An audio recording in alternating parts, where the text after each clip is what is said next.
Good morning Odisha D news channel को आपन को स्वागत जनाऊँगी। चलतु आज गुरुत्वपूर्ण खबर पर नजर पकाइबा। पाणीपाग विभाग एएमडी सोमवार यार सत्यतन पाणीपाग बुलेटिन जारी करिछि, जेउथिरे सारा ओडिशा रे मिश्रित स्थिति प्रकाश पाइछि। उल्लेखनीय जे गांगेय पश्चिमबंग दक्षिण छत्तीसगढ़ पर्यंत पश्चिम दिगरे एक ट्रफ चिन्हित होइछि। वर्षा एवं कुहुड़ी रिपोर्ट। उत्तर ओडिशा रे हालुकारू मध्यम वर्षा होइतिबा बेले दक्षिण ओडिशा रे सुखिला परिस्थिति जारी रहिछि।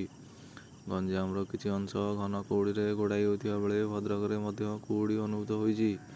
मयूरभंजर कतिपदारे 5 सेमी वर्षा रेकर्ड होइतिबा बेले केन्द्रापड़ा रे राजनगर रे 2 सेमी वर्षा रेकर्ड होइछि। सेहिपरि मयूरभंजर उदला रे 2 सेमी, मयूरभंजर बालीमुंडाली रे 1 सेमी, भद्रक चांदबाली रे 1 सेमी एवं मयूरभंज रे सूर्यापदा रे 1 सेमी वर्षा रेकर्ड करा जाइछि।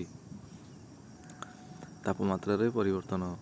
किछि अंचल रे सर्वनिम्न तापमात्रा डिग्री सेल्सियस ह्रास पाइछि, अन्य स्थान रे 2 डिग्री सेल्सियस वृद्धि पाइछि एवं ओडिशार अन्य स्थान रे तापमात्रा स्थिर रहिछि। मालकानगिरी रे सर्वाधिक तापमात्रा डिग्री सेल्सियस रेकर्ड करा जाइतिबा बेले फुलवाणी रे सर्वनिम्न तापमात्रा 12.5 डिग्री सेल्सियस रेकर्ड करा जाइछि।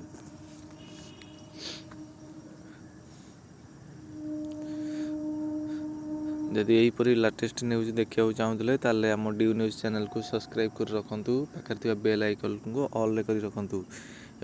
एपरी नुआ नुआ अपडेट आपन को देखा पाइपर।